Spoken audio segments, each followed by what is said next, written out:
60 kg 600. La pesée, ce dernier moment avant de monter sur le ring où les boxeurs se jaugent du regard. Il leur reste 24 heures avant de faire parler la poudre.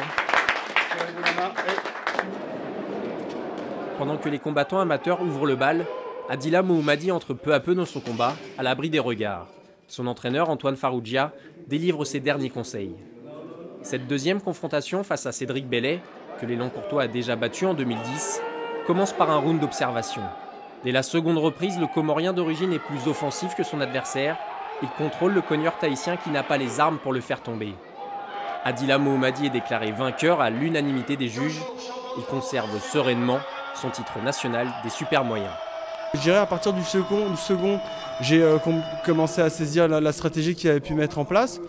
Ensuite, moi, je suis resté basé sur la mienne, sans forcément prendre de risques. Et puis on a fait le combat comme ça, sans prendre de risques. On a géré le combat du début à la fin, je dirais. Pour le dernier combat, le Palais des Sports d'Elancourt est prêt à exploser. À l'image de l'invaincu Marvin Petit, il ne connaît pas son adversaire, Joël Durand, mais le jeune boxeur élancourtois est prêt. On est un peu stressé, c'est normal, il y a un peu de stress, mais bon, un coup qu'on est monté sur le ring, ça part, c'est parti quoi. Un combat de Marvin Petit part dès son entrée dans la salle. À chacune de ses sorties, le protégé d'Antoine Farrugia assure le spectacle, prêt à faire tomber l'adversaire qui va se présenter devant lui sur le ring. Et comme un signe, il arbore déjà le short tricolore. Les spectateurs vont d'ailleurs en avoir pour leur argent.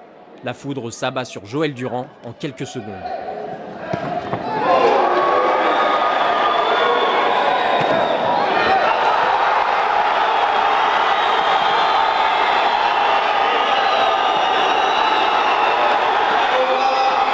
Soirée historique pour le Boxing Club de Saint-Quentin, désormais le seul club français à posséder 2 champions de France dans ses rangs.